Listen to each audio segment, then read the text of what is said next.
నమస్కారం ETV news కు స్వాగతం. ముందుగా ముఖ్యాంశాలు. ఆంధ్రప్రదేశ్ తమిళనాట కొనసాగుతున్న వరద ఉధృతి. నెల్లూరు, చిత్తూరు, కడప జిల్లాలో పొంగిపొర్లుతున్న వాగులు, వంకలు.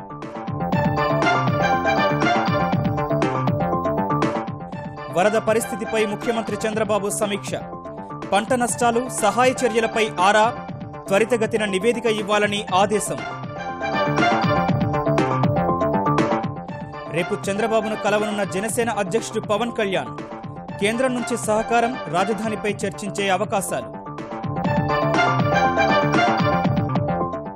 రైతులను ఆదుకోవడంలో కేంద్రం వైఖరి సరిగ్గా లేదన్న తెలంగాణ సర్కారు. ధాన్యం, పత్తి కొనుగోళ్లలో విఫలమైందన్న ఈటల. సీనియర్ల లేఖాస్త్రంపై భాజపా నష్ట నివారణ చర్యలు. అడ్వాణీతో రవిశంకర్ ప్రసాద్ చర్చలు. ఓటమికి సమష్టి బాధ్యత తప్పు కాదన్న గడ్కరీ.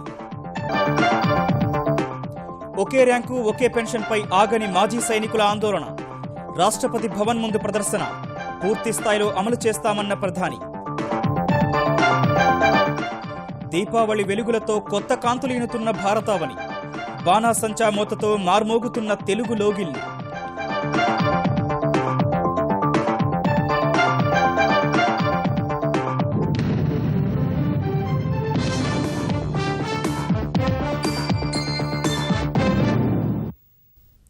వాయుగుండం ప్రభావంతో కురిసిన వర్షాలు ఆంధ్రప్రదేశ్లోని నెల్లూరు, చిత్తూరు, కడప జిల్లాల్లో ప్రభావం చూపిస్తున్నాయి. వర్షాలు కాస్త తగ్గుముఖం పట్టినా 3 జిల్లాల్లోనూ వరద ఉధృతి ఇంకా కొనసాగుతోంది. నెల్లూరు జిల్లాలో కైవల్య నది, వాగులు, వంకలు ఉప్పొంగి ప్రవహిస్తున్నాయి. చిత్తూరు, కడప జిల్లాలో జలాశయాలు జలకళ సంతరించుకున్నాయి. వర్షాలు, వరదల ప్రభావం, పంట నష్టాలపై ఆరా తీసిన ముఖ్యమంత్రి చంద్రబాబు తక్షణ సహాయ చర్యలు చేపట్టాలని ఆదేశించారు. బంగాళాఖాతంలో ఏర్పడిన వాయుగుండం ప్రభావానికి 3 రోజులు కురిసిన వర్షాలకు నెల్లూరు జిల్లాలో గూడూరు, ఆత్మకూరు ప్రాంతాల్లో వాగులు, వంకలు పొంగుతున్నాయి. గూడూరు వద్ద కౌవల్య నది ఉధృతి కొనసాగుతోంది. వేములపాలెం పరిసర ప్రాంతాల్లో 200 మందిని సురక్షిత ప్రాంతాలకు తరలించారు. తెల్లకాలువ, పంబలేరు వాగులు ఉధృతంగా ప్రవహిస్తూ ఉండడంతో 4 చిక్కుకోగా వారిని రక్షించేందుకు వెళ్లిన పోలీసు సిబ్బంది నీటి ప్రవాహంలో చిక్కుకున్నారు. అగ్నిమాపక సిబ్బంది వారిని కాపాడారు. ఆత్మకూరు ప్రాంతంలో బొగ్గేరు, కొమ్మలేరు పొంగడంతో 10 గ్రామాలకు రాకపోకలు స్తంభించాయి. జేఆర్పేటలో 5 ఇళ్లు నేలకూలాయి. సోమశిల జలాశయానికి 1,00,000 క్యూసెక్కుల వరద వచ్చి చేరుతోంది. ఇప్పటికే 20 క్యూసెక్కులు జలాశయంలో చేరింది.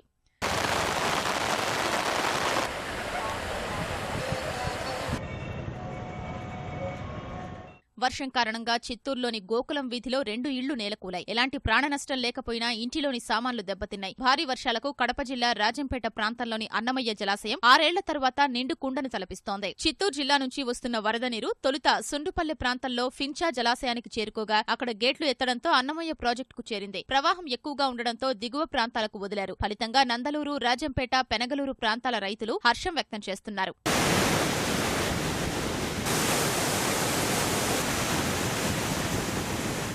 విజయవాడ నుంచి నెల్లూరు, కడప, చిత్తూరు, ప్రకాశం జిల్లాల కలెక్టర్లతో టెలికాన్ఫరెన్స్ నిర్వహించిన ముఖ్యమంత్రి చంద్రబాబు పంట నష్టం, ఉపశమన చర్యలపై ఆరా తీశారు. వాగులు, వంకలు పొంగి పొర్లుతున్నందున అనంతపురం జిల్లాలో చేపట్టిన వినూత్న ప్రయోగం పొలాల వద్ద చెరువుల విధానాన్ని అనుసరించాలని ఆదేశించారు. ఈ పద్ధతిలో నీటిని నిల్వ చేసుకునే అవకాశం ఉంటుందని, రెయిన్ గన్ల ద్వారా ఆ నీటిని వెదజల్లి పంటలు కాపాడుకోవాలని ఆదేశించారు. పంట నష్టంపై త్వరగా అంచనాల్ని రూపొందించాలని సూచించారు.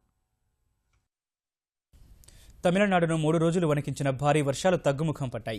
వానల వల్ల మృతి చెందిన వారి సంఖ్య 27కు చేరింది. ఒక్క కడలూరు జిల్లాలోనే 17 మంది ప్రాణాలు విడిచారు. సహాయ పునరావాస కార్యక్రమాల వేగం పెంచాలని ఆదేశించిన తమిళనాడు ముఖ్యమంత్రి జయలలిత మృతుల కుటుంబాలకు 4 లక్షల రూపాయల చొప్పున పరిహారం ప్రకటించారు. పరిహారాన్ని బాధిత కుటుంబాలకు అందజేశారు. సేలం, ధర్మపురి, కోయంబత్తూర్, కడలూరు జిల్లాలో వాగులు, వంకల ఉధృతి కొనసాగుతోంది. ఎన్డీఆర్ఎఫ్ దళాలు రంగంలోకి దిగి సహాయ చర్యలు చేపట్టాయి. తమిళనాడులో పాఠశాలలకు గురువారమూ సెలవు ప్రకటించారు. జనసేన అధ్యక్షుడు పవన్ కళ్యాణ్ రేపు ముఖ్యమంత్రి చంద్రబాబును కలవనున్నారు. అమరావతి శంకుస్థాపన కార్యక్రమానికి హాజరు కాలేకపోయిన పవన్ విజయవాడలో చంద్రబాబును కలిసి సిఆర్డీఏ పరిధిలో జరిగే కార్యక్రమాలు, భూసేకరణ, అమరావతి నిర్మాణానికి సంబంధించి చర్చిస్తారని తెలుస్తోంది. ఈ అంశాలపై గతంలో ప్రభుత్వానికి కొన్ని సూచనలు చేసిన పవన్ వాటిపైనే ప్రధానంగా చర్చించే అవకాశం ఉంది. కొన్ని నెలల క్రితం రాజధాని ప్రాంతంలో భూసేకరణకు ప్రభుత్వం ప్రకటన ఇచ్చిన వేళ ఆ ప్రాంతంలో పర్యటించిన పవన్ కొన్ని అంశాలను ప్రభుత్వం దృష్టికి తెచ్చారు. ఆయన సూచనల మేరకు ప్రభుత్వం భూసేకరణ బదులు భూ సమీకరణే కొనసాగించిన వేళ పవన్ ముఖ్యమంత్రిని కలవనుండడం ప్రాధాన్యం సంతరించుకుంది. తెలుగుదేశం అలాగే కేంద్రంలో బీజేపీ రెండింటికి చేయమని ఆయన అందరికీ చెప్పి ఆయన పాత్ర డెఫినెట్ గా ఉంది. అందుకని ఈ సిఆర్డీఏలో అమరావతి దాంట్లో పవన్ కళ్యాణ్ గారి ఇన్పుట్స్ కూడా తీసుకోవాలని సీఎం గారు అనుకున్నారు. అందుకని రేపు కలుస్తున్నారు. బీహార్ ఎన్నికల ఫలితాలతో ప్రధాని నరేంద్ర మోదీ చెప్పిన మాటలన్నీ భ్రమగా తేలిందని తెలంగాణ ఆర్థిక మంత్రి ఈటెల రాజేందర్ అన్నారు. ఏడాది కాలంగా పేదల కోసం మోదీ ప్రభుత్వం ఒక్క పథకాన్ని ప్రారంభించలేదన్న ఆయన రైతులను కేంద్ర ప్రభుత్వం ఆదుకునే విధంగా ప్రవర్తించడం లేదన్నారు.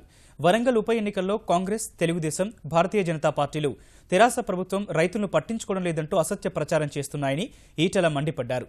కేంద్రం ధాన్యం లెవీ సేకరణ ఎత్తివేస్తే తెలంగాణ ప్రభుత్వమే ధాన్యం కొనుగోలు కేంద్రాలు ఏర్పాటు చేసి సేకరిస్తోందని ఈటెల తెలిపారు. మద్దతు ధర పెంచండి, కొంత ఆదుకునే ప్రయత్నం చేయమని చెప్పి మేమే ఉత్తరాలు రాసినాం. దాన్ని పట్టించుకోలే. కానీ మీరు అబద్ధ ప్రచారం చేస్తున్నారు. ఎక్కడ కూడా ఏ రాష్ట్రంలో ఇప్పటి వరకు కేంద్రం ఇస్తున్న 41,100 రూపాయలకు వీళ్ళు యాడ్ చేసి ఇచ్చేది మాత్రం వీళ్ళు చెప్తున్న మహారాష్ట్ర లేదు, వీళ్ళు చెప్తున్న కర్ణాటకలో అయితే లేదు. సిసిఐ ఆర్భాటంగా కేంద్రాలు ఓపెన్ చేసి కాటన్ పర్చేజ్ చేసింది కేవలం 5% మాత్రమే. కనీసం 12% ఉన్న తేమని 17% సడలించండి అని చెప్తే కూడా సడలించలేదు. ఇవాళ పత్తి రైతుల కళ్ళల్లో మట్టి కొట్టిన కేంద్ర సర్కార్, ఆ పార్టీ తెలంగాణ శాఖలు ఇవాళ రైతాంగం పట్ల ముసలి కన్నీళ్లు కాల్చడం ఇది తగదు అని చెప్పి మాట్లాడతాం. రైతుల పట్ల ప్రేమ ఉంటే మీరు 5,000 రూపాయలకు పెంచించే ప్రయత్నం చేయండి. బీహార్ ఎన్నికల్లో పరాజయంపై సమీక్షకు డిమాండ్ చేస్తూ అగ్రనేత అడ్వాణీ, సీనియర్ నేతలు మురళీ మనోహర్ జోషి, యశ్వంత్ సిన్హా, శాంతకుమార్ సంధించిన లేఖాస్త్రంపై భాజపా నష్ట నివారణ చర్యలకు దిగింది. అడ్వాణీ నివాసానికి వెళ్లిన కేంద్ర మంత్రి రవిశంకర్ ప్రసాద్ బీహార్ ఫలితం, తదనంతర పరిణామాలపై ఆయనతో సమాలోచనలు జరిపారు. సీనియర్ నేత యశ్వంత్ సిన్హా సైతం అడ్వాణీని కలిశారు. మరోవైపు ప్రధాని మోదీ, అధ్యక్షుడు అమిత్ షాలను వెనకేసుకొచ్చిన కేంద్ర మంత్రి నితిన్ గడ్కరీ అమిత్ షా అధ్యక్ష పదవి నుంచి తప్పుకునే ప్రసక్తే లేదన్నారు. ఈ అంశంపై పార్టీ అగ్రనేత అడ్వాణీతో మాట్లాడతామని స్పష్టం చేశారు. भारतीय जनता पार्टी ने अनेक जय और पराजय देखे हैं. बुरी से बुरी हार भी देखी है. जब अटल जी तक चुनाव हारे थे, उससे हम खड़े हुए और आगे गए हैं. और हमारी पार्टी ये कोई माँ बेटों की, पिता पितरों की और परिवारों की पार्टी नहीं है. ये कार्यकर्ताओं की पार्टी है. ये कभी किसी नेता की पार्टी नहीं बनी. और इसलिए जब विजय होता है तो सभी का होता है और हार होती है तो सभी की होती है. और इसलिए प्रधानमंत्री नरेंद्र मोदी और अमित शाह हमारे अध्यक्ष, इनको इसके लिए जिम्मेदार मानना उचित नहीं होगा. हमारे में कुछ कमियां है तो उसको सुधारने की कोशिश करेंगे और इसका मंथन भी करेंगे. पर जहां तक बात है, इसके लिए किसी नेताओं को जिम्मेदार मानना, ये कल भी हमारी भूमिका में नहीं था, आज भी नहीं है और भविष्य में नहीं रहेगा. బీహార్ ఫలితం తర్వాత భాజపాలో చెలరేగిన అసంతృప్తి సెగలు సహజమేనని జేడీయూ నేత నితీష్ కుమార్ వ్యాఖ్యానించారు. భాజపా బీహార్లో అతి భారీ ప్రచారం చేసిందన్న ఆయన ఫలితంగానే ఈ పరిస్థితి తలెత్తిందని అభిప్రాయపడ్డారు. కాంగ్రెస్ మాత్రం భాజపాపై విమర్శల పరంపర కొనసాగిస్తూనే ఉంది.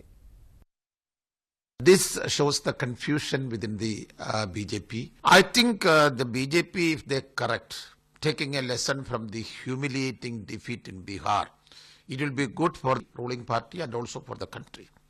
The dictatorial tendencies within the BJP is something to be opposed, and that opposition has come on a right occasion from the senior most leader of the party. Probably the statement is a very serious criticism of the Prime Minister's style of functioning. They just want to downplay the whole thing, so they have made that they are welcoming. But the question is whether Modi ji is in a mood to welcome this criticism. Bihar ఎన్నికల్లో అఖండ విజయాన్ని అందుకున్న ఆ రాష్ట్ర ముఖ్యమంత్రి నితీష్ కుమార్ కొత్త ప్రభుత్వ ఏర్పాటుపై కసరత్తు ముమ్మరం చేశారు. ఈ మేరకు రాజ్భవన్లో గవర్నర్ రామ్నాథ్ కోవింద్ను కలిసిన నితీష్ కుమార్ ప్రభుత్వ ఏర్పాటుపై చర్చించారు. మర్యాదపూర్వకంగానే గవర్నర్ను కలిసినట్టు చెప్పిన నితీష్ ఆయనకు దీపావళి శుభాకాంక్షలు తెలిపినట్లు చెప్పారు. ఈ నెల 14న మంత్రివర్గం సమావేశమై ప్రస్తుత శాసనసభ రద్దుకు సిఫారసు చేస్తుందని, ఆ తర్వాత మహాకూటమి భాగస్వామ్య పక్షాలు సమావేశమై ప్రభుత్వ ఏర్పాటుకు తీసుకోవాల్సిన చర్యలపై దృష్టి సారిస్తామని నితీష్ తెలిపారు. तो 14 तारीख को कैबिनेट की बैठक होगी और विधानसभा के विघटन की सिफारिश हम लोग करेंगे और उसके पश्चात नई सरकार के गठन का मार्ग प्रशस्त होगा.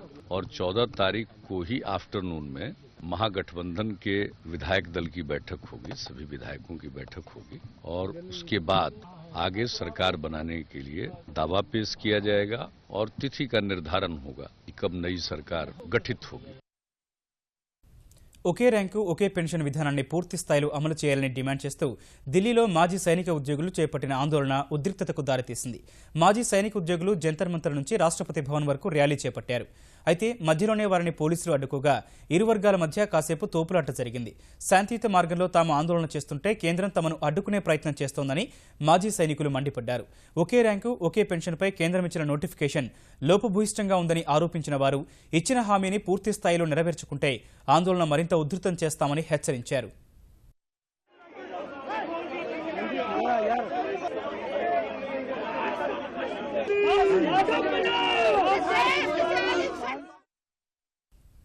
మాజీ సైనిక ఉద్యోగులకు ఒకే ర్యాంకు ఒకే పెన్షన్ పథకం అమల్లో ఇచ్చిన హామీని పూర్తి స్థాయిలో అమలు చేసి తీరుతామని ప్రధాని నరేంద్ర మోదీ స్పష్టం చేశారు.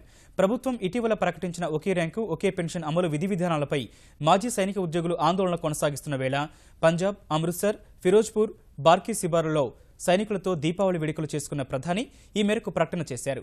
సైనిక దళాలపై ప్రశంసలు కురిపించిన మోదీ వారి ధైర్యం, త్యాగాల వల్లే ప్రపంచమంతా భారత్ వైపు గౌరవభావంతో చూస్తోందని అన్నారు. ఒకే ర్యాంకు ఒకే పెన్షన్ అమలులో లోపాలపై ఓ కమిషన్ను ఏర్పాటు చేశామని, నివేదిక రాగానే పూర్తి స్థాయిలో అమలు చేస్తామని మోదీ తెలిపారు. One rank one pension Diwali का तोहफा सरकार ने आपको दे दिया है. कई वर्षों से मामला लटका पड़ा था और उसमें भी हमने कहा है कि हो सकता है कि करने में कोई कमी भी रह गई हो, तो हमने कमीशन बिठाया है. और इसलिए मैं चाहूंगा कि आपका कोई इनपुट होगा तो जरूर तो उस कमीशन को मिले ताकि वन रैंक वन पेंशन का जो मेरा सपना है वो अच्छे ढंग से पूरा हो. దీపావళి శోభతో తెలుగు రాష్ట్రాలు వెలుగులిన్నుతున్నాయి. చెడుపై మంచి సాధించిన విజయానికి ప్రతీకగా జరుపుకునే దీపాల పండుగ తమ జీవితాల్లో కోటి వెలుగులు తేవాలని ఆశిస్తూ ప్రజలు తమ ఇళ్లను అందంగా ముస్తాబు చేశారు. ఉదయం ఆలయాల్లో ప్రత్యేక పూజలు నిర్వహించిన ప్రజలు సాయంత్రం నుంచి టపాసుల మోత మోగిస్తూ సందడి చేస్తున్నారు.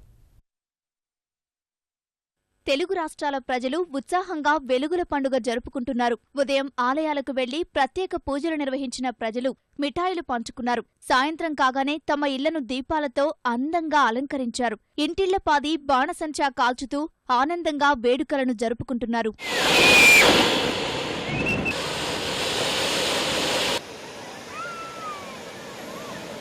ఇరు రాష్ట్రాల్లో ప్రధాన నగరాలు, పట్టణాలు బాణసంచా వెలుగులతో మెరిసిపోతున్నాయి. ముఖ్యంగా వీధుల్లోకి వచ్చి పోటీపడి యువత బాణసంచా కాల్చుతూ సంతోషాన్ని వ్యక్తం చేస్తున్నారు. ఎటు చూసినా టపాసుల మోతలే వినిపిస్తున్నాయి. గతేడాది హుద్హుద్ తుపాను విలయం కారణంగా ఒక్క టపాసు పేల్చకుండానే దీపావళి జరుపుకున్న విశాఖ ప్రజలు ఈసారి ఎంతో ఉత్సాహంగా బాణసంచా కాలుస్తూ పండుగ జరుపుకున్నారు. తెలుగు రాష్ట్రాల ముఖ్యమంత్రులు, ప్రజలు కలిసిమెలిసి ఉండాలన్నదే తన కోరికని దీపావళి సందర్భంగా రాజ్భవన్లో ఏర్పాటు చేసిన ప్రత్యేక కార్యక్రమంలో గవర్నర్ తెలిపారు. తెలుగు రాష్ట్రాల మధ్య సమస్యలు త్వరలో తొలగిపోతాయని ఆకాంక్షించారు. తెలుగు రాష్ట్రాల ప్రజలకు శుభాకాంక్షలు తెలిపారు.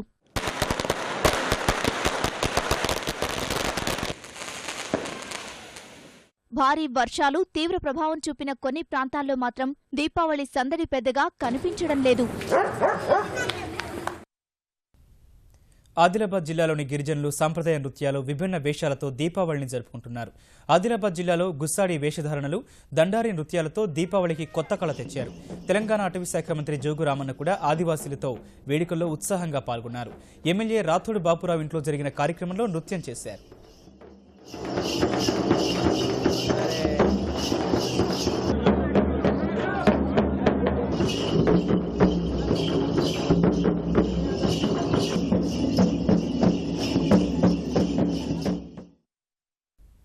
వెలుగుల పండుగ దీపావళిని యావత్ దేశం ఘనంగా జరుపుకుంటోంది.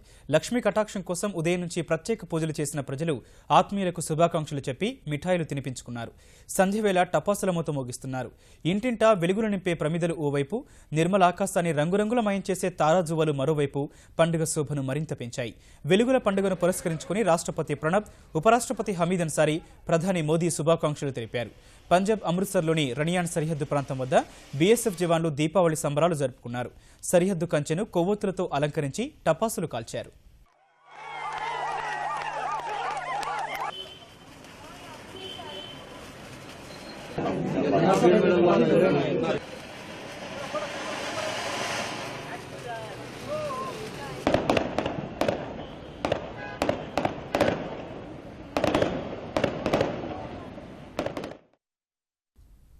వైద్యులు నర్సుల మధ్య నెలకొన్న విభేదాలతో హైదరాబాద్ బార్ఖాస్లోని వైద్య విధాన పరిషత్ ప్రాంతీయ ఆసుపత్రిని నర్సులు అనధికారికంగా మూసేశారు.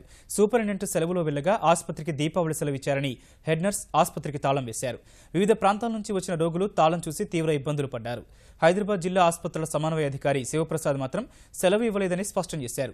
సెలవులో ఉన్న సూపరింటెండెంట్ సైతం ఆసుపత్రికి సెలవు లేదని, డాక్టర్ నర్సుల మధ్య విభేదాలే ఇందుకు కారణమని చెప్పారు. ఓ వైద్యుడు నర్సులను 6 నెలలుగా వేధిస్తున్నారని, అధికారులకు ఫిర్యాదు చేసినా పరిష్కారం కాలేదని తెలిపారు. బార్కస్లో పనిచేస్తున్న మొత్తం 10 మంది నర్సులు మూకుమ్మడి బదిలీ కోరుతున్నట్లు తెలిపారు.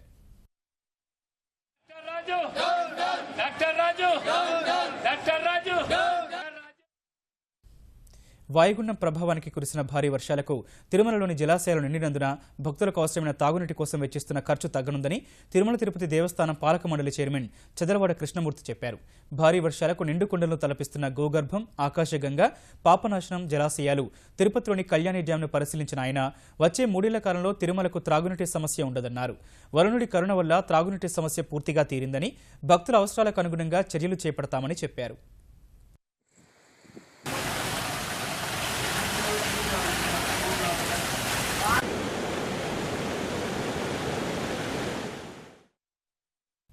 నిషేధిత తీవ్రవాద సంస్థ ఉల్ఫా వ్యవస్థాపక ప్రధాన కార్యదర్శి అనూప్ చెతియాను బంగ్లాదేశ్ ప్రభుత్వం భారత్కు అప్పగించింది.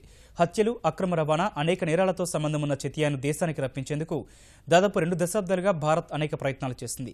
నేరస్తుల అప్పగింత ఒప్పందం లేదనే కారణంతో బంగ్లాదేశ్ గత ప్రభుత్వాలు ఉల్ఫా నేతను అప్పగించేందుకు నిరాకరించాయి. ప్రధాని నరేంద్ర మోదీ వ్యక్తిగత చొరవ, జాతీయ భద్రతా సలహాదారు అజిత్ దోవల్ చేసిన ప్రయత్నాలు ఫలించి బంగ్లాదేశ్ ప్రధాని షేక్ హసీనా చెతియాను భారత్కు అప్పగించేందుకు అంగీకరించారు. నకిలీ పాస్పోర్టు కలిగి ఉన్న కేసులో అరెస్టై 18 ఏళ్లుగా బంగ్లాదేశ్ జైల్లో ఉన్న చెతియా ఆ దేశంలో రాజకీయ శరణార్థిగా ఉండేందుకు అనేక విఫల యత్నాలు చేశాడు. చెతియా కూడా భారత్ వెళ్లేందుకు అంగీకరించినందున బంగ్లాదేశ్ సర్కారు అతన్ని అప్పగించింది. సిబిఐ అధికారుల బృందం అతన్ని రాత్రికల్లా ఢిల్లీకి తీసుకురానుంది. ఉల్ఫా నేతను భారత్కు అప్పగించినందుకు బంగ్లాదేశ్ ప్రధాని హసీనాకు మోదీ కృతజ్ఞతలు తెలిపారు.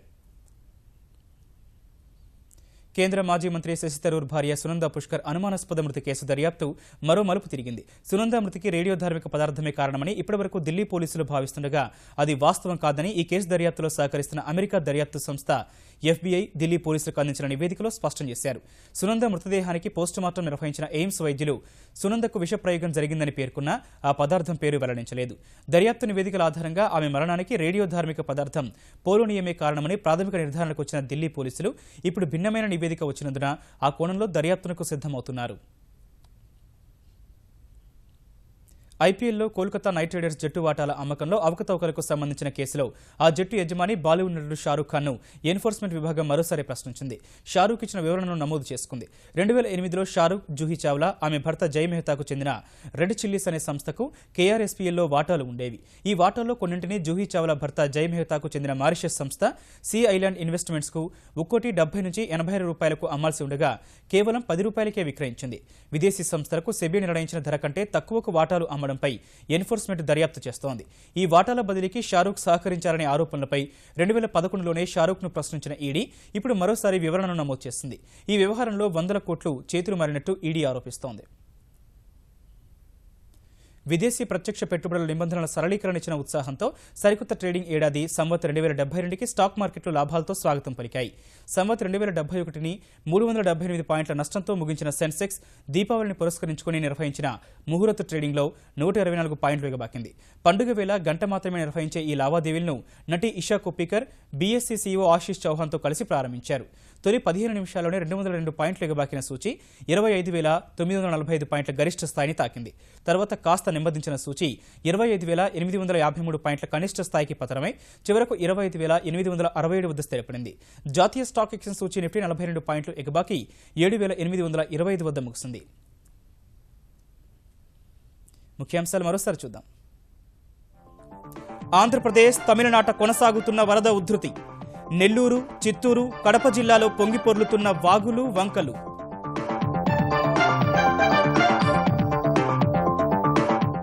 వరద పరిస్థితిపై ముఖ్యమంత్రి చంద్రబాబు సమీక్ష. పంట నష్టాలు, సహాయ చర్యలపై ఆరా. త్వరితగతిన నివేదిక ఇవ్వాలని ఆదేశం. రేపు చంద్రబాబును కలవనున్న జనసేన అధ్యక్షుడు పవన్ కళ్యాణ్. కేంద్రం నుంచి సహకారం, రాజధానిపై చర్చించే అవకాశాలు. రైతులను ఆదుకోవడంలో కేంద్రం వైఖరి సరిగ్గా లేదన్న తెలంగాణ సర్కారు. ధాన్యం పత్తి కొనుగోళ్లలో విఫలమైందన్న ఈటల. సీనియర్ల లేఖాస్త్రంపై భాజపా నష్ట నివారణ చర్యలు.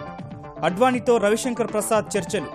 ఓటమికి సమష్టి బాధ్యత తప్పు కాదన్న గడ్కరీ. ఒకే ర్యాంకు ఒకే పెన్షన్పై ఆగని మాజీ సైనికుల ఆందోళన. రాష్ట్రపతి భవన్ ముందు ప్రదర్శన. పూర్తి స్థాయిలో అమలు చేస్తామన్న ప్రధాని. దీపావళి వెలుగులతో కొత్త కాంతులీనుతున్న భారతావని. బాణాసంచా మోతతో మార్మోగుతున్న తెలుగు లోగిళ్లు.